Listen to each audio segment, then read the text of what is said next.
Boa noite, pessoal. Boa noite com muita alegria. Glória a Deus. Começa agora a luz da palavra. Glória a Deus. Estamos aí terminando o livro de Daniel. Sejam todos muito bem-vindos. Glória a Deus pela vida de vocês. Semana começa, Começamos ontem uma semana novinha. Glória a Deus, semana passada, semana extraordinária, propósito da família, junto com o propósito de 12 dias de reconstrução. Glória a Deus, nós estamos no propósito de 12 dias, aí acaba na próxima sexta, Sexta-feira agora acaba o propósito de 12 dias, se você não entrou, entra lá, participa, tá na metade, não tem problema, mas vai ouvindo os áudios, eu tenho certeza que vai edificar a tua vida, você vai viver milagre, e no próximo você não fica de fora, A Hebron, a marca da Hebron, pessoal, são os propósitos. A igreja é uma igreja virtual, mas tem bastante propósito. Eu digo para vocês que a gente não para a semana inteira, porque sempre tem alguma coisa. Se não tem um propósito, tem outro, a gente está sempre correndo. Então, glória a Deus, e assim a gente vai avançando. Esse é o mais importante. Para você que vai entrando, vai compartilhando, seja muito bem-vindo. Para você que é a primeira vez, ou ver a transmissão, seja muito bem-vindo. Quem não conhece, nós temos um canal do YouTube também. Toda a programação da Hebron vai para o canal do YouTube. Você assiste lá toda a programação detalhada lá, por programa, por capítulo, por conteúdo. Então você tem toda essa facilidade no canal do YouTube. E se você quiser ver ao vivo, aí não. Aí você fica aí no Facebook ou através do nosso aplicativo. Nós temos um aplicativo de rádio e TV. Você vai lá na tua lojinha do teu celular e baixa lá o aplicativo da Hebron. Tem a TV e também o aplicativo da rádio. Então você pode migrar de um para o outro. Aí se der para você assistir, você vai assistir pela TV. Não deu? Tá no trânsito, tá dirigindo, aí não tem jeito. Aí você entra lá na rádio, você tem a facilidade. Vai estar ouvindo, interrompe o louvor quando a gente entrar ao vivo e você passa a nos ouvir. O que é interessante da rádio? Consome menos dados móveis, porque não está rodando vídeo e fica muito mais fácil, e também o aplicativo não consome tanto espaço de memória, tá bom, pessoal? Então, super interessante, vale a pena. A TV também não consome espaço de memória, até porque não fica gravado lá, você só entra e vê ao vivo o que está acontecendo na Hebron. Então, tá aí o aplicativo que vai facilitar a tua vida. Legal, pessoal? Convide outras pessoas, apresente a luz da palavra. Tem muita gente que quer fazer estudo bíblico, não sabe por onde começar. Nós temos aí 2 anos e meio de programação à luz da palavra. Vamos completar 3 anos, em abril do ano que vem. Nós temos aí material de 2 anos e meio. Esse ano, por exemplo, nós vamos levar 2 anos aí só com o Velho Testamento. Então nós estamos aí, livro de Daniel, vamos pegar Esther, Esdras, aí paramos em Esdras no capítulo 4, vamos para Ageu, vamos para Zacarias, voltamos no capítulo 5 de Esdras. Depois vamos ver aí ainda Neemias, depois Malaquias. Então, olha quantos livros tem a gente para terminar o ano. Então, tem bastante coisa aí também. Só que esse ano a gente termina o Velho Testamento. Então, o ano que vem, eu acredito que durante o ano a gente viu o Novo Testamento, com talvez o que fique um livro, talvez não dê para a gente fazer Apocalipse, que nós vamos fazer de uma forma diferente. Vamos ver a direção que o Senhor vai dar. E nós vamos estudar bem tranquilamente o Apocalipse, nem que seja um capítulo por programa. Eu vou ver como a gente vai fazer até lá, tá bom? Mas o Velho Testamento a gente termina aí até o final desse ano.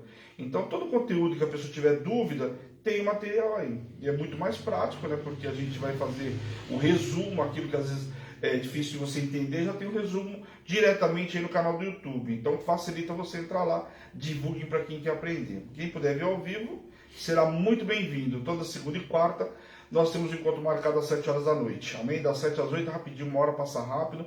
Hoje, já abra sua Bíblia aí no livro de Daniel, capítulo 8. Nós vamos ver o 8 e 9, se der o 10. E aí ficam 2 capítulos para a quarta. Se não a gente vê 2 capítulos hoje, fica 3 para a quarta. Mas na quarta nós vamos terminar o livro de Daniel. Não dá para jogar, porque depois ficar um capítulo só é muito ruim para um outro dia. Então, ou para ver com outro livro. Não vou fazer mais isso. Já fizemos no passado, não fica legal. Então nós vamos terminar o livro de Daniel na quarta-feira. Ok, pessoal? Então hoje a gente vai ver 2 ou 3 livros e o que sobrar, o restante a gente vê na quarta-feira. Tá bom? Fechamos o livro de Daniel. Quem perdeu aí, principalmente a aula passada, a semana passada, a quarta-feira, segunda e quarta, foi bem interessante. Eu detalhei bastante. Eu sei que muita gente fala, mas eu já conheço Daniel, porque você conhece o quê? Sadraque, Mesaque e Abednego, jogado na fornalha, e Daniel jogado na cova. Só que o livro de Daniel não é só isso, apóstolo? Boa noite com muita alegria. Boa noite com muita alegria. O livro de Daniel, ele vai muito mais além, pessoal. Olha o detalhe, o livro de Daniel, você não consegue estudar Apocalipse se você não entender o livro de Daniel. Então não lida com o livro de Daniel como só a história de Daniel na cova e Sadraque, Mesaque e Abednego.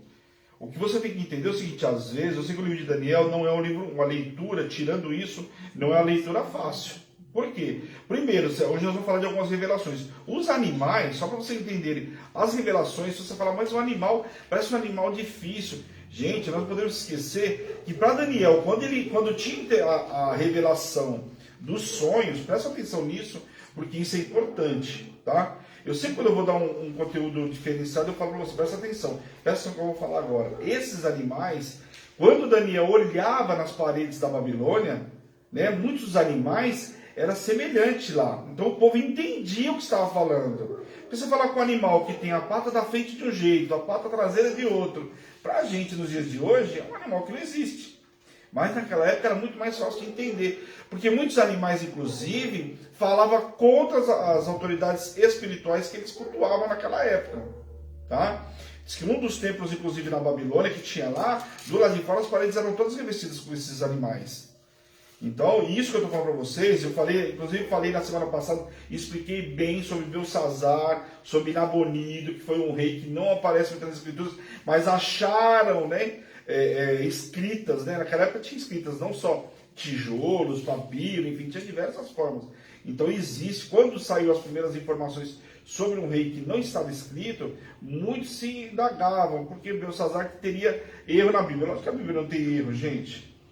E aí acharam, então dá para entender o que aconteceu biblicamente. E eu, inclusive, fiz esse adendo na semana passada, na quarta-feira, expliquei bem esse detalhe, né, do rei Nabonido, do rei Belsazar, que era filho dele, então, portanto, neto de Nabucodonosor, expliquei tudo isso. Então o que acontece? São escavações, porque a Babilônia, se você pegar nos dias de hoje, eles mexeram lá, foram escavar. Ela, com o passar do tempo, depois, né, da queda da Babilônia, a última queda, que a Babilônia já foi um império anterior aí, muito importante. Né? A Mesopotâmia, onde ficava a Babilônia ali entre o rio Tigre e o Eufrates, né? O Eufrates, inclusive, eles desviaram lá, passava por dentro da Babilônia. Né? Por quê? Porque eles tinham uns jardins suspensos. Diz que as obras deles eram uma obra realmente, talvez o maior império da época. Só que ele começou lá com Nimrod. Lembra de Nimrod, que eu falei para vocês lá em Gênesis? Né? Nimrod foi um dos, né, porque Babel, a Babilônia, lembra a Torre de Babel? Inclusive diz que também lá tinha uma torre semelhante, que sempre eles buscavam as mesmas coisas. E Nimrod, que fundou o quê? A Síria, né? Capital lá, Nínive, lembra? Foi Nimrod que fundou a capital da Síria. Então teve Nimrod, depois teve outro rei, depois a Babilônia ficou muitos anos esquecido, mais de 400 anos esquecido. E aí depois montou novamente o império. E quando eles achavam, quando a Síria foi lá e detonou a Babilônia, eles acharam que tinham acabado com a Babilônia. A Babilônia não tinha sido exterminada. Ela se reergueu, tornou-se um império novamente e foi lá e dominou a Síria. E por isso dominou a Síria, lembra? Senaqueribe fez e aconteceu. Quando a Babilônia retornou muito mais forte.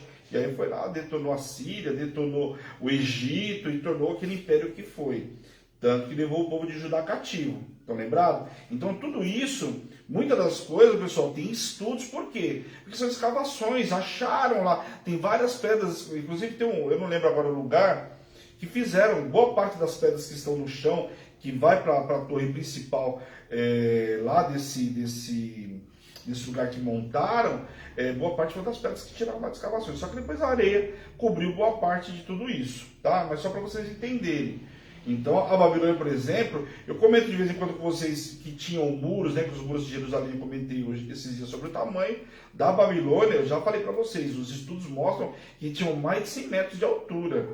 Então tem noção do que era 100 metros de altura? Por isso que eles se vangloriaram quando os persas falaram que invadiam eles estavam rindo. Diz inclusive que Beltesazar, naquela situação, naquela ocasião onde ele estava bebendo lá, lembra, com as coisas de Israel, né, com os utensílios de ouro, e por isso começou a escrever lá, que depois ele continuou no banquete, se divertindo lá, enquanto isso a Babilônia estava sendo invadido.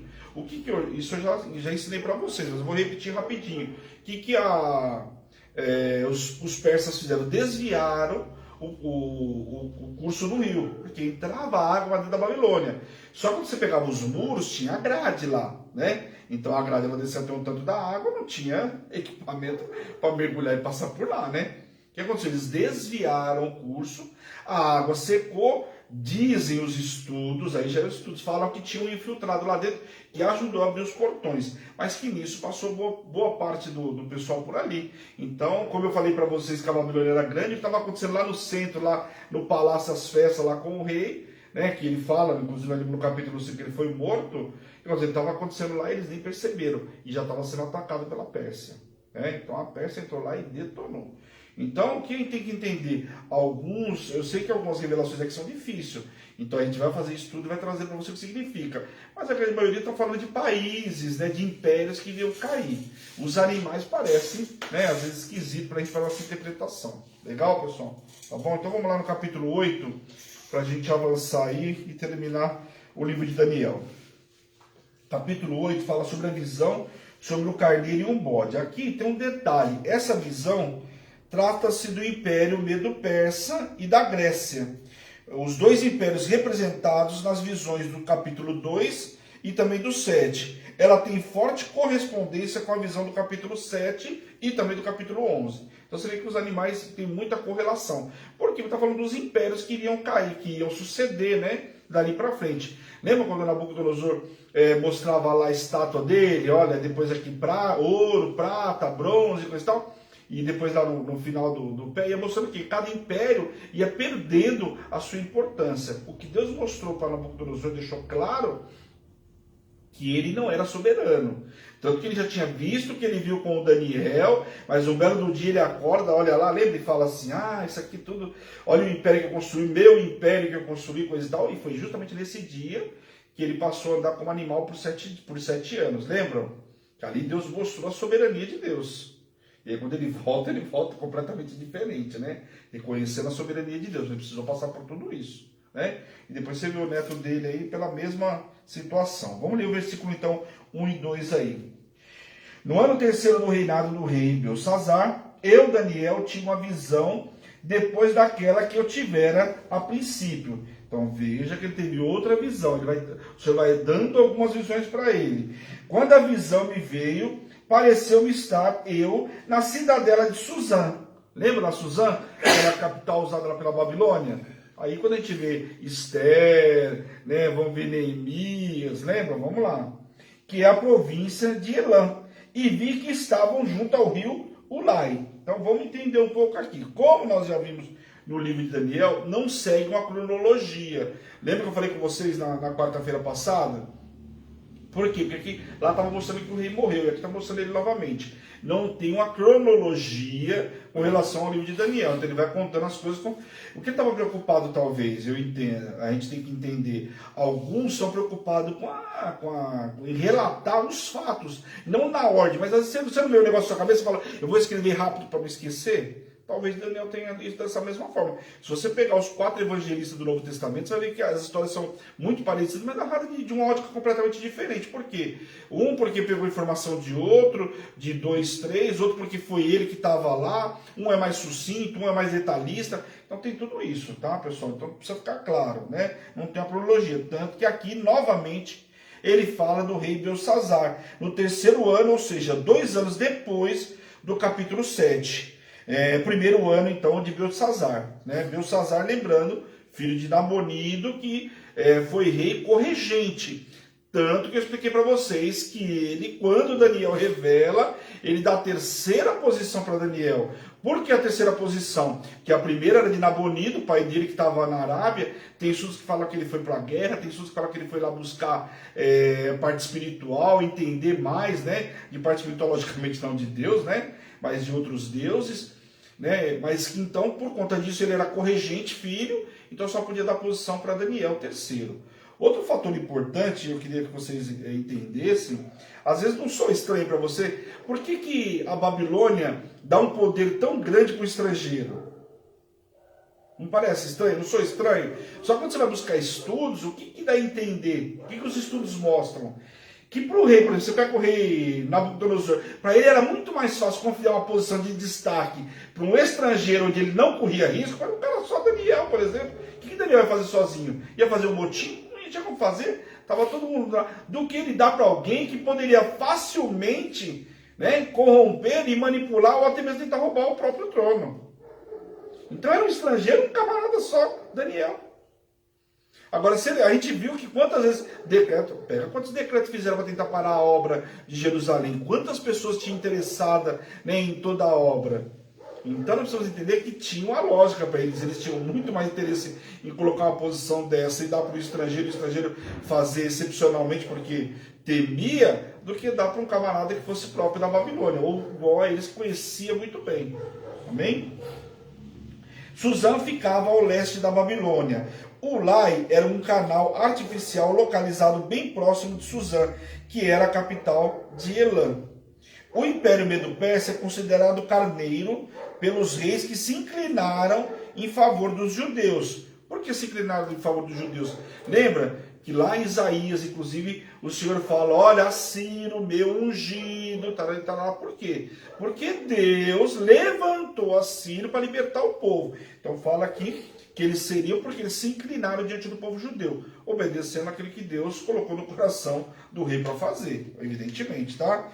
De Jerusalém, pela causa de Deus. Os dois reis são os dois chifres deste império. Porque o Império Persa são dois. Por que fala dois? Porque um é o Medo e outro é o Persa, que se uniram, como eu expliquei para vocês já, ok? Que foi um instrumento de Deus. O primeiro chifre foi o Medo, né? Os Medo, liderado pelo rei Dario, que insurgiu contra a Babilônia e que levou Judá em cativeiro. O segundo chifre foi a Pérsia, com Ciro, que se levantou contra os Medos e por longa batalha os venceu. Então a Média passou a fazer parte do Império Persa.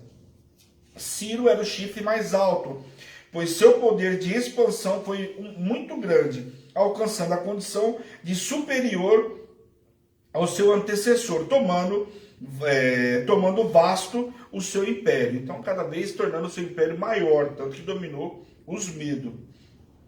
O Império Medo-Persa foi muito forte e exercia poder de conquista sobre todas as cidades circunvizinhas, porque tanto que dominaram a Babilônia, né? Ninguém conseguia detê-los nem escapar do seu poder, por isso cresceu sobremaneira. Quando a gente pega, tem um capítulo, né, de Isaías, eu não vou lembrar agora o número, porque na minha cabeça hoje eu já estudei tanto. O que acontece? Fala lá o seguinte, dos tesouros encobertos, né, das riquezas escondidas, tesouros encobertos, vamos estar falando sobre isso também aqui nesse mês em Esdras. O que acontece? Quando, né, os persas libertaram o povo da Babilônia, o Senhor prometeu para eles algumas terras. Eles tornaram-se ricos por quê? Cada vez mais. Porque o Senhor deu para eles como pagamento por eles terem libertado o povo do cativeiro babilônico. Amém? Então tudo isso tem um porquê também. O bode robusto é a Grécia, forte pelo reino ousado e agressivo de Alexandre, que percorria a terra sem tocar o solo, demonstrando agilidade em se mover. Este reino foi comparado ao leopardo anteriormente, pois não havia impedimento que atingia seu caminho. Então Alexandre Grande aí da Grécia detonava. Fala que ele corria porque pela agilidade, pela pressa que tinha, né? A agilidade que se locomovia aí todo o seu exército. Os chifres salientes é a determinação e valentia do rei, que após conquistar muitos territórios, foi ousadamente contra os dois chifres, que são o Império Medo-Persa, e pela sua força os venceu. Os gregos construíram estradas que interligavam portos, proliferaram sua cultura e seu idioma se alastrou. Então aqui quando você vê, tem um filme, eu até comentei com vocês, eu vou achar o outro filme que tem, que mostra como que foi essa luta com a Grécia, né? Não foi tão simples assim, eles colocaram embarcações para passar de um lado para o outro lado do rio. Então tinha uma distância muito grande, colocaram as embarcações, lembra que eu comentei com vocês? Colocaram as embarcações de lado, olha que interessante. Se você ver no filme é muito interessante, porque eles colocaram a embarcação não de comprido, colocaram elas de lado assim, uma do lado da outra, foram colocando uma âncora para elas não se movimentarem e passaram uma tábua em cima delas que ligava de um lado ao outro. Olha como que era a arquitetura de uma ponte naquela época. Então essa guerra aqui, logicamente quando a gente lê aqui parece tudo muito simples, mas não foi assim não. E o domínio, né? Porque a Pérsia, quando ela avançava em seu crescimento, ela pagava. Tinha um detalhe, o Império Persa, ele pagou o povo que trabalhava para eles. Teve impérios que não, era na base da força, do chicote, mas os persas não, eles pagavam. Então quem trabalhava para eles recebia o valor lá para trabalhar. E aí eles foram um pouco, foi avançando, aí foi aquele negócio de canalizar a água para entrar dentro dos palácios. Você viu que a Babilônia já tinha um rio lá dentro para poder os jardins suspensos serem regados. Dizem, eu não sei já, né? Esse é um estudo que fala que a rainha, né? Que a rainha vinha de outro lugar que não era tão quente como era lá, e que essa água trazia um certo refrigério para a rainha também, né? Então, aí é história, né? Então aqui você vê que os dois eram os Medo-Persa. E pela sua força os venceu. Os gregos constituíram então as estradas que interligavam, e eles cresceram e a língua deles se alastrou. Dizem também que algumas das estradas eram tão importantes que o que eles fizeram? Fazia de a cada 20 quilômetros, colocava ali um lugar para colocar o cavalo, para o cara descansar e depois seguir viagem. Quando Cristo nasceu, o grego era a língua falada. Aqui é só observação, tá?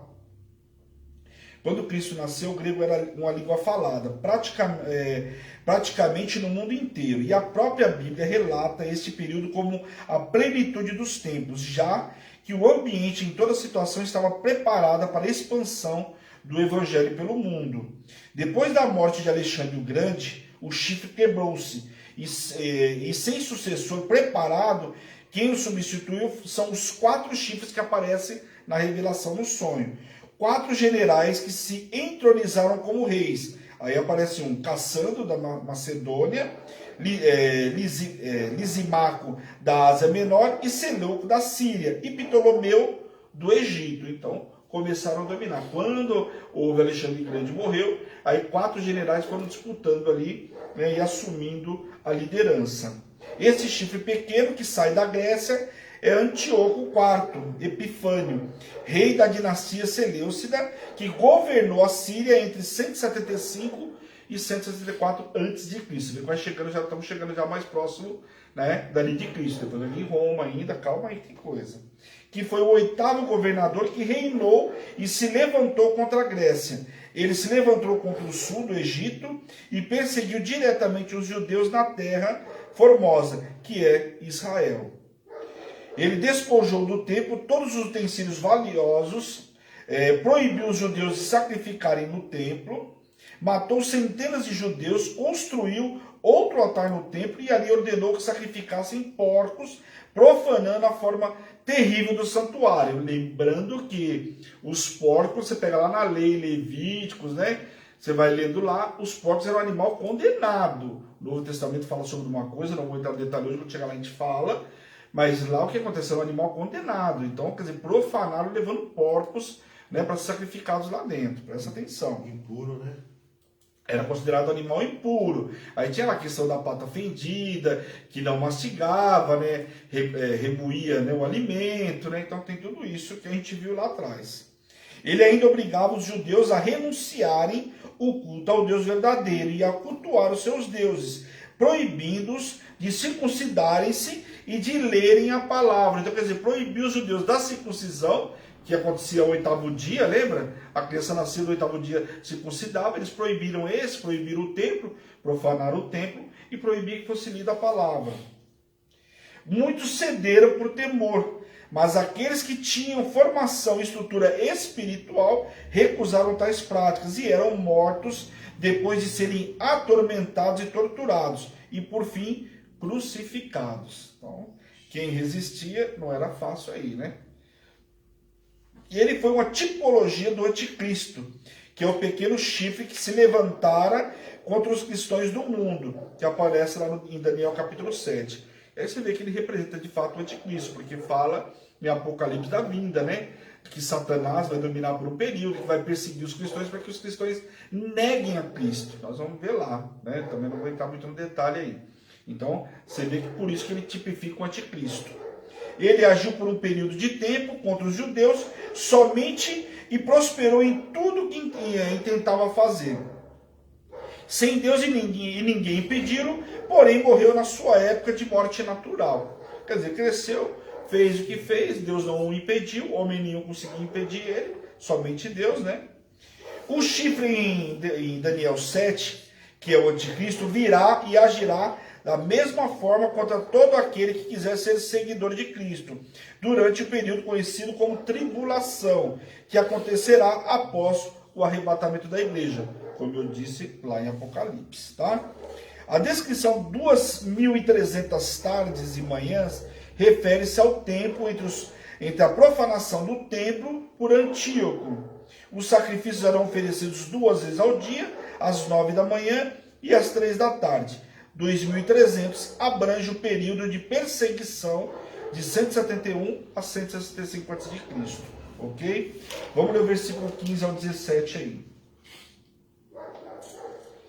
Que diz assim: havendo eu, Daniel, tido a visão, procurei entendê-la, e eis que se me apresentou diante uma como aparência de homem, e ouvi uma voz de homem, e entre as margens de Ulai, o qual gritou e disse: Gabriel, dá a entender esta visão. Então, aparece o anjo Gabriel para dar a entender a visão a Daniel. Veio, pois, para perto de onde eu estava, e ao chegar ele, fiquei amedrontado e prostrei-me com o rosto em terra. Mas ele me disse: entende, filho do homem, pois esta visão se refere ao tempo do fim. Então ele para e chama Daniel. Você vê que Daniel ficou, parecia Moisés, né? Quando viu lá, né, na sarça, né? Quando tinha a possibilidade de ver a Cristo, né? Abaixar porque sabia que o lugar era santo e referência, sabia que não podia ver a face de Deus, né? Então aqui, só que Daniel, diante de tudo aquilo de revelação, ele se encurva, e aí o anjo chama ele: pera que eu vou te dar a revelação do final dos tempos. Então, como eu sempre falo para vocês, Daniel teve revelações não só dos impérios, que alguns, no caso babilônico, ele viveu, mas de impérios que viriam depois, inclusive da morte dele. Seria a Grécia, Roma, né? Os próprios persas. Não se pode precisar quem seria essa pessoa. Poderia ser um representante de Deus, de Jesus ou de um anjo, porque falou, olha para lá, e ele vê Daniel, né? Gabriel, essa é a primeira menção do mensageiro Gabriel na Bíblia. O anjo é mencionado 3 outras vezes nas Escrituras. Em Daniel, que nós vamos ver no capítulo 9, e em Lucas, capítulo 1. As únicas vezes que aparece aí. O fim do tempo é uma referência a um tempo que já pode estar a caminho, que aparece lá em 1 João, capítulo 2. Mas que não chegará até que ocorra a segunda vinda de Cristo no mundo, como fala lá em Mateus, capítulo 24. Vai ter a segunda vinda de Cristo e depois fala desse período aqui, ok? Então o anjo diz a revelação: trata-se da ira do Senhor contra aqueles que se rebelaram contra o seu domínio. A nação de Israel foi destruída depois de rejeitar Jesus Cristo como Messias. O castigo é a perseguição mencionada, que serviu para destruir o povo. Aí a gente sabe que o povo se rebelou contra Cristo, e a gente sabe o que acontece aí, né? As duas pontas representam os países da Média e da Pérsia, que significavam um só império, representado pelo carneiro. O bode peludo é o primeiro rei da Grécia, Alexandre o Grande. Por ter sido quebrado, levantou-se 4 no lugar dele, mas não com força que ele tinha. Nenhum dos 4 generais de Alexandre governou com força que Alexandre governou, como fala no versículo 8. Nenhum deles governaram depois como Alexandre, representado pelo bode, Alexandre da Grécia, o rei da Grécia. Nenhum deles governou com a mesma astúcia, com a mesma habilidade, com o mesmo poder que ele governou, ok? Então, o bode, a Grécia. Quando os prevaricadores acabaram, ou seja, quando as ações pecaminosas dos judeus alcançarem o ponto em que Deus não permitirá que continuem em seus caminhos, sem que haja punição, então o Senhor levantará um rei feroz, que refere-se ao antigo quarto Epifânio, o rei da Síria, que fez da Antioquia a sua capital. E segundo os estudos, ele era muito violento e foi chamado pelos historiadores gregos como louco. O cara devia ser um cara bacana aí, né? Você imagina, chamado de louco, você imagina que era bonzinho, né? A revelação, não pelo seu próprio poder, indica que Antíoco seria movido por Satanás, assim como será o anticristo. Então fala lá em 2 Tessalonicenses, né? Antíoco morreu sem intervenção humana alguma, o anticristo pela sua soberba, blasfêmia e manipulação. Em Apocalipse capítulo 13, versículo 6, fala também sobre isso. Terá sucesso em suas investidas, matará muita gente, se erguerá contra o próprio Cristo e por isso será aniquilado, não por força humana, mas pelo sopro da boca do Senhor Jesus Cristo, que o destruirá como se faz com um inseto. Daniel não compreendeu claramente o que Deus lhe mostrou, pois o Senhor lhe revelou situações e fatos que ocorreriam século e até milhares de anos depois. Então, para ele era difícil de entender, né? Convenhamos, né? Você vê que Gabriel tenta explicar para ele porque está falando de coisas que ele não ia viver. Então era difícil. Mas por que a revelação para Daniel? Para que a gente hoje tivesse informação, né? A realidade é essa. Diz que Daniel enfraqueceu, sofreu uma reação emocional muito forte em virtude da visão registrada nesse capítulo, aparentemente bem maior do que sofria após a primeira visão no capítulo 7. Então essa foi bem diferente, abalou muito mais a Daniel, até porque aqui fala sobre uma coisa que ele não conhecia. Você vê quando o Senhor dá a revelação para ele que aconteceria com a Babilônia, ele fica até meio assim de falar para o rei, porque era algo que estava visível, que era que acontecer logo na sequência. Ele ia falar algo que ia acontecer no dia seguinte. Agora uma visão de tanto tempo para frente, para ele anotar, era punk, né? Capítulo 9. A oração de Daniel pelo povo. Agora Daniel vai orar pelo povo, né? Porque a chapa está esquentando, né?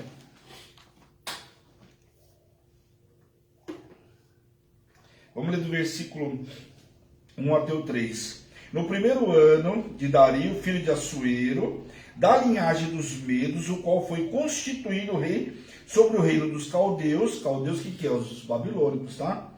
No primeiro ano de seu reinado, eu, Daniel, entendi pelos livros que o número de anos de que falara o Senhor ao profeta Jeremias, que havia de durar as assolações de Jerusalém, era de 70 anos. Então agora Daniel entendeu que aquilo que o profeta Jeremias tinha falado sobre os 70 anos. Então, agora ele relata que ele entendeu. O ano primeiro de Dário foi 539 a.C., quando nomeado como administrador da Babilônia por Ciro. Então veja bem, Ciro libertou o povo da Babilônia, né? o povo judeu. Presta atenção, pessoal, isso é importante, porque eu já falei para vocês, confunde muito Dário e Sírio, né? Dario e Sírio. O que acontece? Ciro libertou o povo e colocou Dario na Babilônia para tomar conta lá. Se você pegar, por exemplo, a Babilônia, quando a Babilônia invadiu Jerusalém, o que ela fez? Ela trouxe o rei Joaquim e deixou quem lá? Colocou Zedequias como um rei fantoche lá, um vassalo, como fala na época. O que era vassalo? O cara serviria a Babilônia, que depois se rebelou. Lembra que o profeta Jeremias falou para ele, meu, não se rebela, se entrega e vai acontecer tudo bem com você. Lembra que ele tentou fugir, se rebelou, fugiu, e aí perfuraram os olhos dele, mataram todos os filhos dele. Lembra? Ele viu matar os filhos, depois perfuraram os olhos dele. Lembra dessa passagem? Então isso era normal aqui. O cara não tinha condições de estar em todo lugar. Então o cara dominava uma terra e ele colocava outro lá para tomar conta. Isso era natural. Colocou lá Zedequias para tomar conta lá. Tá? Como a gente vê, Neemias não foi colocado como governador lá em Jerusalém, em Judá? Uma coisa aí. Ok, pessoal? Tá entendido? Quem não entender, depois me chama e eu explico sem problema algum. Daniel, lendo as escrituras, especialmente as profecias de Jeremias, viu a profecia que estabelecia um tempo de duração e de desolação de Jerusalém e dos judeus. E por isso começou a clamar, implorar e jejuar pela compaixão de Deus para com o povo judeu. Daniel é fora de série, né, meu? Fala sério. O cara foi para a Babilônia, o cara fez tudo o que fez na Babilônia, não se misturou, vendo o povo se misturar, e quando viu que estava completando o tempo, orou pelo povo, para Deus ter misericórdia do povo e coisa e tal. Olha só, se Daniel não era um Moisés 2, né? Fala sério, guardado as devidas proporções aí, né? O próprio exílio de Daniel ocorreu de 605, né? Porque lembrando que ele foi na primeira deportação, lembra, pessoal? Foi na primeira deportação, o profeta Zacarias, Ezequiel foi depois, estão lembrados? Né? Que Jeremias, por exemplo, não foi, não confundam, Jeremias ficou aqui. Lembra que Nabucodonosor, quando mandou Nabuzaradã lá, falou, o cara tá falando bem da gente, coisa e tal, fala com as minhas palavras. Falou para Nabuzaradã, vai lá e pergunta para ele se ele quer ir, se ele quer ficar, o que ele quer fazer, lembram? Então, tá entendido? Ok? O próprio exílio, então, de Daniel ocorreu em 605 a.C. Essa passagem foi escrita em 538 a.C., ou seja, cerca de 67 anos após a conquista. O período de exílio estava prestes a acabar. Então, Daniel agora começa a entender que aquilo que Jeremias tinha falado estava ali para se concretizar. Faltava 3 anos para se concretizar. Né? Então, Dario estava assumindo ali por quê? Porque a Síria, a Pérsia dominou lá com o rei Ciro e ele colocou Dario para governar lá e ficar naquele lugar naquele momento. Ok? Então, bora lá. Daniel então começa a orar, primeiro em oração de arrependimento pelo passado pecaminoso de Israel. Suplicou ao Senhor, confessou os pecados e reconheceu o poder de Deus. Mencionou a aliança e rogou por misericórdia. E você vê alguns casos de destaque na Bíblia que não tem como a gente não comentar. Olha o posicionamento dele, orou, pediu pelo pecado do povo. A gente vê Moisés fez a mesma coisa. Neemias, falou porque nós estamos estudando Neemias orou pelo pecado do povo. Daniel estava orando aqui, Daniel ficou íntegro na Babilônia. Mas ele estava orando pelo pecado do povo, pelo arrependimento do povo. Neemias da mesma forma chorou, orou, jejuou. Você vê que os caras de destaque da Bíblia têm um posicionamento diferenciado. É nítido. Dá para você falar vários aqui, e aqui você vê, Daniel não é diferente. A gente já sabia que Daniel é um cara diferenciado, mas quanto mais você estuda, mais você fica admirado com ele, né? Assim, Daniel realizou um processo de cura e libertação dele e de todo o povo para quebrar qualquer habilitação de entidade que retinha o retorno de cativeiro do povo de Israel. Por quê? Você vê que foi libertado o povo para voltar, mas nem todo mundo quis voltar. Lembra que voltou um povo um tanto com Zorobabel, né? Esdras depois veio para ensinar a lei, coisa e tal, mas muita gente não voltou. Então não foi voltando todo mundo na mesma hora. E encontraram resistência também, porque alguns tinham conseguido fugir, como o povo de Samaria, você vê Sambalá, Sem Tobias, o povo que tinha fugido aí tinha ficado morando com o povo estrangeiro. Alguns eram samaritanos, outros eram amonitas, moabitas, arábios, como a gente viu. E esse povo se juntou, todo se rebelou contra o povo que estava vindo da Babilônia. Alguns voltaram, quiseram entender a lei e se arrependeram, e outros queriam continuar na mesma prática que já estava na Babilônia. Desesperos de Esdras, por quê? Vocês não viram o que aconteceu com vocês não querem mudar? Que não está claro. Será que vocês querem voltar para o mesmo lugar? Quer dizer, o que pode acontecer agora de pior? A maior preocupação de Esdras é porque ele já sabia o que aconteceu. Que é pior do que isso, mas o povo não entendia, né? Parece a gente no dia de hoje. E também uma oração de esperança, pois iria causar a queda da Babilônia e permitir que os judeus retornassem à terra natal para restaurá-la. Os 70 anos de exílio estavam prestes a acabar e coisas gloriosas estavam batendo à porta. Daniel confessou que Israel havia se distanciado da palavra de Deus, desconsiderando os profetas de Deus e desprezando o próprio Deus. Lógico que desprezaram, gente. Se tinha um profeta lá, onde o Senhor deu revelação para ele, levou ele em espírito para ele ver o que estava acontecendo em Jerusalém, porque o povo estava lá na Babilônia e não acreditava que estava botando fogo lá em 586. Olha quanto tempo depois, o povo não estava acreditando. O profeta contou: meu filho levado em espírito lá, e o Senhor falava para ele: fala para o meu povo, assim diz o Senhor. Então, quer dizer, não era um profeta. E a palavra fala que ele contava essa história e o povo acreditava durante o dia. Nossa, realmente o negócio é punk. Essa gente, no domingo, foi para a igreja, recebeu a palavra, chegava em casa à noite, na hora da janta, na hora da pizza. Quer saber de uma coisa? Essa deve ser história. Então o povo esquecia a história. Virou um conto de fadas. Uma simples história comum. E não era uma história comum. O Senhor estava dando a revelação do profeta para que ele advertisse o povo. Qual era o intuito de tudo isso? 70 anos uma hora ia acabar. Então o povo precisava entender o que levou eles para o cativeiro e ali mudar o comportamento. Mais do que Daniel mostrava para eles: olha, aqui não tem tempo para entregar holocausto, não tem lugar para a gente orar, abre a janela em sentido de Jerusalém e vou orar. Ali eles estavam a entender, eu brinco que ali eles tinham que entender que ali eles eram Hebron, né? Tinha que orar onde estavam, que eles eram o templo do Espírito Santo. Ora onde vocês estão, que não dá para ir para Jerusalém, ora daí. Então quem falar para mim hoje que a igreja virtual não existe, eu falo: então faz o que com Daniel e o povo na Babilônia? Não dá para ir para o templo? Vou deixar de ser servo de Deus, vou adorar Baal e aquele monte de Deus que eles tinham. Fala sério, né, gente? É muito sério. Daniel ainda declara que o povo não havia andado nas leis, que Moisés avisou o povo dos castigos decorrentes da desobediência aos mandamentos divinos, doenças, derrotas, desgraças, pestes, assolação sobre a nação e a morte no cativeiro. E para os que sobrevivessem, as demais punições lá de Levíticos. Lembrando que o capítulo 28 de Deuteronômio, a partir do versículo 15, fala do fruto da desobediência. Então, muitos aconteceram, e aqueles que sobrevivessem, ia viver isso aqui que está falando. Então, muitos iam morrer no meio do caminho, né? Iam morrer lá, no cativeiro, mas a gente viu que muita gente voltou. Então, o que eu tinha que entender? Eu saí, Ciro me libertou, estou voltando para Jerusalém, ou eu me enquadro, ou uma dessas aqui vai acontecer comigo. A realidade era essa. Né? Daniel reconhecia que a omissão, a negligência e a apostasia eram os causadores da humilhação e do opróbrio que eles estavam vivendo. Porém, clamava a Deus, sabendo que ele era justo. Né? Certo de que a misericórdia do Senhor dura para sempre. E a misericórdia do Senhor dura para sempre. Então, você vê que Daniel, né, um homem de oração, o que ele faz? Orou pelo povo para que, né, a misericórdia do Senhor durasse para sempre e perdoasse o povo, né? Fala sério.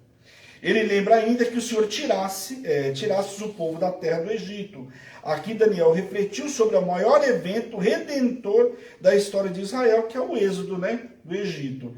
E orou pedindo que Deus repetisse, né, o que fizeram no passado, o mesmo feito. Olha só como que ele foi. Ele foi pedir para que Deus... Moisés orou para aquele povo ingrato que não merecia nada, que Deus queria consumir aquele povo. E Daniel falou, se o senhor não for, também não vou.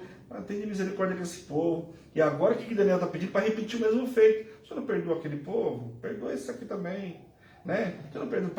O pai quando leva a criança no parquinho, deixa eu entrar aqui. Isso aqui tem a mesma metragem. Ele vai crescer, o ano que vem está aqui 1 metro. Pode deixar entrar no brinquedo, né? Assim. Não, perdoa esse aqui também. Bem coisa de pai, né? Fala sério. Pai e mãe, né? Ele pede ainda que o Senhor ouvisse a oração deles, servos, coloca na condição de servo. Detalhe importante, você vê que esses grandes sacerdotes, grandes profetas, sempre entram na presença do Senhor, colocando na qualidade de servo.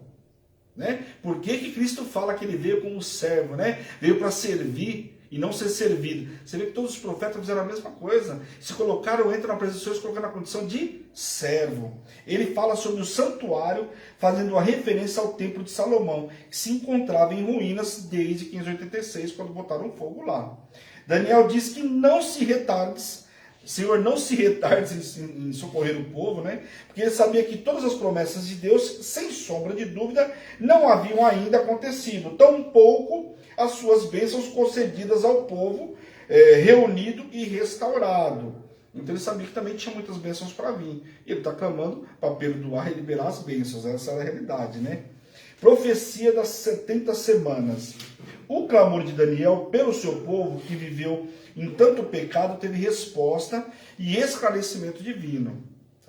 Deus respondendo para ele. O clamor de um justo muito pode em seus efeitos.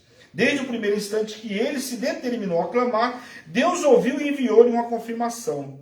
É isso que eu falo. Clama ao Senhor e o Senhor vai te responder. Né? Você vê Neemias orou lá, chorou, clamou e a resposta veio de imediato, né? Tanto que o cara sai para fazer uma empreitada, né? O anjo foi mandado no início da oração de Daniel. A expressão o varão Gabriel não nega a natureza angelical de Gabriel. Ele tocou-me no sacrifício da tarde, diz Daniel, porque como o templo se encontrava em ruínas, era impossível a rotina dos sacrifícios diários. Novamente aqui, olha o homem de oração posicionado, o Senhor foi até ele. Ué, mas você não está indo para a igreja, eu não vou até você. O quê? Presta atenção. Ô, Hebrão, de novo, olha lá. Tá vendo? Todavia, Daniel não deixou de observar o ritual da adoração, orando. Simplesmente, Daniel continuou fazendo as mesmas coisas como se ele estivesse em Jerusalém. Tá entendendo a diferença? Eu vou continuar a mesma coisa. Eu não preciso estar lá, mas eu preciso continuar as mesmas práticas. O que o povo fez? Eu não estou em Jerusalém, vou fazer as práticas da Babilônia. Não. Eu estou na Babilônia, mas eu não sou babilônio. Eu sou judeu. Eu não sou caldeu. Eu sou judeu, eu sou hebreu. Era assim que o povo tinha que se posicionar. E foi assim que Daniel se posicionou. Todavia, Daniel não deixou de observar o ritual de adoração, orando a hora do sacrifício da tarde. E a oração de Daniel era, portanto, o seu próprio sacrifício da tarde. Então, viu que ele não estava entregando um bode, um boi, um carneiro, mas como que ele estava entregando o sacrifício dele? De oração. Quantas vezes a gente pode entregar o nosso sacrifício de oração e não fazemos? A oferta subiu. A oferta estava ali, né? Por isso que eu falo, quando a gente fala de oferta, não é só oferta financeira. A gente acha que entregou oferta financeira, vou dormir, o resto pode acabar o mundo que eu estou tranquilo. Não. É oferta de oração. Deus estabelece 490 anos, 70 semanas, para trazer a libertação completa sobre Israel, com o propósito de fazer cessar a transgressão, dar fim aos pecados, expiar a iniquidade, trazer justiça eterna, selar a visão e a profecia e ungir o santo do santo. As 70 semanas, ou 490 anos, se iniciam no momento em que se ordena a reconstrução de Jerusalém. Como a gente vai ver lá, né, que a reconstrução começou, parou por 17 anos, mas depois ela começa e é concluída, ok? Isso ocorreu no ano de 457 a.C., por intermédio do decreto do rei Artaxerxes. Lembra que Dario dá um decreto, começa a obra, e aí o povo se movimenta lá, inventa um monte de história para a obra. Depois a gente falou o quê? Manda ler lá, procura as escrituras do homem aqui, do Ciro. O que Ciro falou? Ciro de fato falou que era para construir. Então volta a obra, vou fazer um novo decreto. Fez um novo decreto e aí concluiu a obra. Tá vendo? E aí os 400 anos para completar, aí até a chegada de Cristo, né? E o templo, aí falando de templo quem? Cristo. Como é a crucificação. As primeiras 7 semanas equivalem a 49 anos, em que foram reconstruídas as praças e os muros de Jerusalém debaixo de muito tumulto e muito esforço. Aí é lógico o tempo de construção, da reconstrução. Lembrando que a primeira construção foi feita em quanto tempo? Alguém lembra? Tô sozinho, como diz a apóstola. Tô sozinho. Tô sozinho. Eu tava, agora não tá mais. Vocês ouviram a voz dela. Tô sozinho. Né? Na verdade, Salomão concluiu a obra em 7 anos, né? 7 anos ele concluiu a obra. Profético, né? Eu tava fazendo um estudo hoje, eu achei interessante, né? Que aí tava lá a resposta do que eu tava buscando. E aí o Senhor dá a resposta que ele escolheu tal pessoa. Aí eu fui anotar o versículo 12. Eu falei, pô, até Deus, até na hora de responder, ele é profético no versículo certo, né? No versículo 12. Fala sério, depois quando eu for dar aula para vocês, vocês vão entender o que é. Conforme o decreto no ano de 408 a.C., Jerusalém já estava reconstruída. Cumpriu-se assim os 49 anos estabelecidos. Então, se iniciam as 62 semanas, ou 434 anos, para a manifestação do príncipe ungido, que é Jesus Cristo até então, totalizando 69 semanas, que equivalem aos 483 anos no calendário judaico, ok? Então, só para fechar os números aí para vocês entenderem. Após as 69 semanas, ou 483 anos, mataram o ungido de Deus, o Messias prometido, crucificaram Cristo, né, Jesus, que morreu conforme a profecia. Então, no ano de 70 depois de Cristo, o general Tito, liderando uma legião romana, saqueia e incendeia o templo e destrói Jerusalém, matando milhares de judeus, sendo que centenas de outros foram escravizados e outros ainda fugiram, iniciando a diáspora ou a dispersão. E aí quando você vai ver em muitos filmes, você vê essa situação aqui. Aí falam que era por culpa de Paulo, por culpa de João, enfim. Quando você vai ver os filmes, né, muitos relatam quando eles começam a botar fogo em tudo, e o povo, que Roma não foi fácil não, o povo teve que fugir, teve que se esconder, né, as escrituras falam também sobre isso, nós vamos ver o ano que vem, tá? É que Daniel tem revelação, né, de tudo isso mais para frente. A 69ª semana termina com a morte do Messias, então inicia-se um tempo excepcional, ou seja, o tempo da graça, um tempo que foi estabelecido por Deus antes do cumprimento da 70ª semana. É o tempo da igreja de Cristo na terra, um tempo de Deus para que muitos possam ser salvos dentre todo o plano eterno. Chegará o dia e a hora que ninguém sabe, quando a igreja será arrebatada e se iniciará a 70ª semana. Então se manifestará o anticristo, que firmará aliança de paz e respeito com os povos e governos terrestres por 1 semana, ou seja, 7 anos. E aí, isso aí a gente vai entender muito bem lá no Apocalipse. Por isso que a gente fala que não dá para você estudar Apocalipse sem entender o livro de Daniel. Porque um fala de muitas coisas que estão acontecendo lá. Alguns animais que eu falei para você que está lá no capítulo 3 de Apocalipse. Porque depois que acontece, vai ter um tempo de maravilhas lá, glória a Deus, depois tem uma vida do anticristo, onde ele vai fazer com tudo que você negue a Cristo. E quem não negar, ele vai matar. É assim que vai acontecer nesse tempo. No meio da semana, 3 anos e meio, ele quebrará a aliança. Aparece lá em 1 Tessalonicenses, tá? Quem quiser consultar, capítulo 5. E abertamente se operará a Deus e imporá a sua vontade sobre a terra. Ele dominará totalmente sobre a humanidade e será um tempo de grande tribulação até que chegue o dia de ser derrubado e condenado para sempre, como eu acabei de falar para vocês, ok? Capítulo 10, né? Hoje não vai dar, falta 5 minutinhos. Bom, a gente viu 2 capítulos, eu tive que parar um pouco mais, o capítulo 10 é pequenininho, na quarta-feira a gente termina então o livro de Daniel. O que é importante, pessoal, que eu falo para vocês? Presta atenção em tudo que eu ministrei, principalmente da semana passada para cá, porque o livro de Daniel, como eu falo para vocês, não é Sadraque, Mesaque e Abednego na fornalha e Daniel na cova, não é só isso. Nós vimos aí o rei Belsazar, e eu expliquei algo importante que poucas pessoas sabem. Nabonide era o rei, mostrei para vocês por quê, tanto que Belsazar dá a terceira posição para Daniel, porque primeiro tinha Nabonido, ele como segundo, como corregente, não podia dar o cargo dele, entendeu?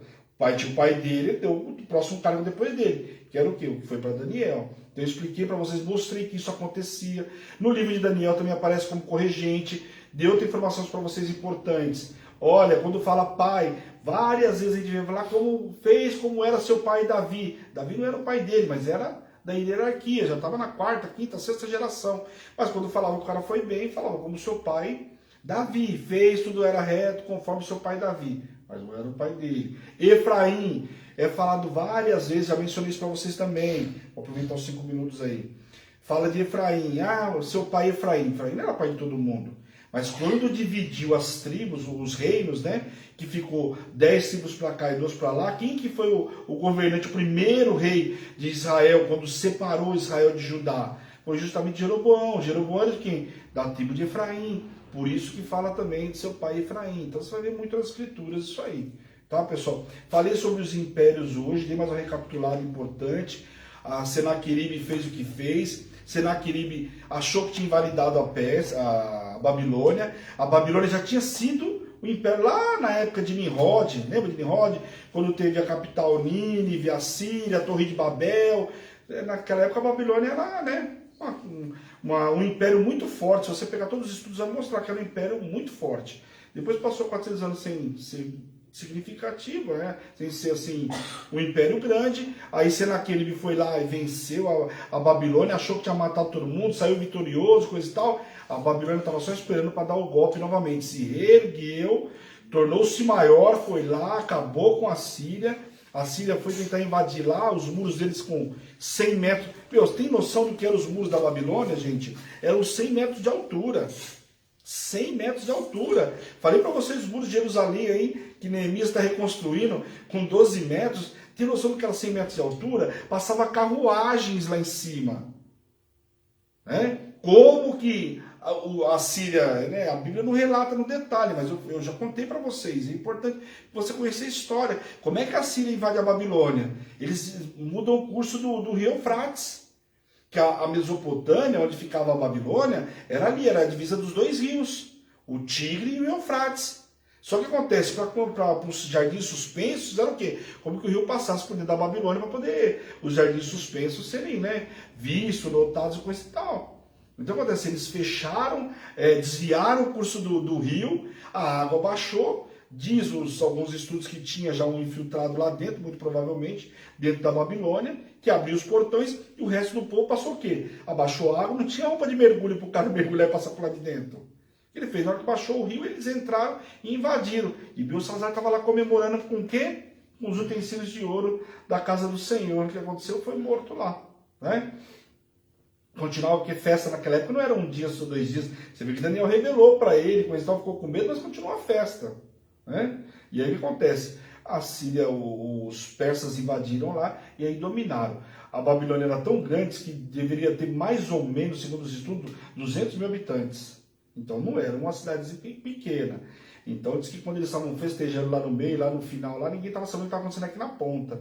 Tamanho era o Império Babilônico, um dos impérios mais marcantes aí. E nós vamos ver aí Grécia, Roma, eu vou trazer um pouco mais de conteúdo para vocês conhecerem um pouco dos impérios aí, né? Que muito se fala da Roma, mas a Grécia também não foi brinquedo não, tá? Então eu vou trazendo aos poucos aí para vocês um pouco de material. Amém, pessoal? E é isso, esse foi o estudo de hoje. Nós fechamos então na quarta-feira o livro de Daniel, depois temos Esther, Esdras até o capítulo 4, paramos no capítulo 4, vamos para Ageu, de Ageu vamos para Zacarias e voltamos para Esdras, amém? E aí depois vamos para Neemias. Tem muita coisa aí esse ano ainda, hein? Vamos ver bastante coisa. E eu vou falar para vocês, eu estou estudando já para frente, né? Obviamente, bem interessante. Que o Senhor está trazendo muita coisa nova aí, né? Nas entrelinhas aí, eu estou muito feliz. Espero que vocês estejam também, que estão recebendo esse material, amém? Glória a Deus, pessoal. Bora orar e bora descansar. Coisa segunda, né? Na quarta-feira tem mais. Quarta-feira, vamos ver, tem 3 capítulos, tá? Para a gente fechar o livro de Daniel, não podemos deixar um para o próximo, tá bom, pessoal? Quem tiver dúvida, me chama no WhatsApp aí. Feche seus olhos por um instante. Senhor, meu Deus e meu Pai, nós queremos te louvar, Deus, nós queremos te glorificar por essa noite extraordinária que o Senhor nos preparou, Pai, pela oportunidade de estarmos aqui, Pai. Quero te pedir, Senhor, em nome de Jesus, que o Senhor visite poderosamente a cada um que entrou nessa live, aqueles que vão ver na retransmissão, que o Senhor toque, cure, liberte, restaure e avive, Pai, em nome de Jesus. Que essa palavra que foi ministrada hoje, como diz a tua palavra, nós não vamos mais, Pai, padecer por falta de conhecimento, que esse conhecimento possa chegar aos 4 cantos dessa terra, Senhor, em nome de Jesus. Usa os teus servos como instrumento, Pai, a partir de hoje, Pai, em nome de Jesus. Toma nas tuas mãos a vida de cada um, Pai, e tudo que o Senhor fizer, Deus, na vida de cada um, a honra, a glória e o louvor é teu, Pai, em nome de Jesus. Amém. Amém, queridos? Que Deus abençoe a cada um de vocês. Fica na paz do Senhor. Amo vocês em Cristo Jesus. Não se esqueça, quarta-feira nós temos a luz da palavra, mas já vamos estar no propósito dos salmos. Então, fica atento. Quem está no propósito dos 12 dias vai estar no mesmo grupo, tá? Provavelmente tem que ficar no mesmo grupo, porque vai ter que fazer 2 grupos, né? Fazer igual o anterior, não, apóstolo, igual da família. O que é? Não entendi, desculpa. O propósito do salmo vai fazer igual da família, ficar num grupo Sim, só, né? É. Então o propósito do salmo também vai ficar num grupo só. Então fica aí, não sai, e quem for participar vai entrando no propósito dos salmos, tá bom? Vai ser quarta, quinta e sexta. Como quarta-feira eu só chego aqui à noite com vocês, já vai ter 2 áudios aí rolando, o terceiro fechando às 6 horas da tarde, tá bom? Esta é a Hebron, Igreja Apostólica Internacional, a minha terra prometida, a sua terra prometida, a igreja que te ama e te faz feliz todos os dias. Um grande beijo, fica na paz do Senhor. Tchau, tchau.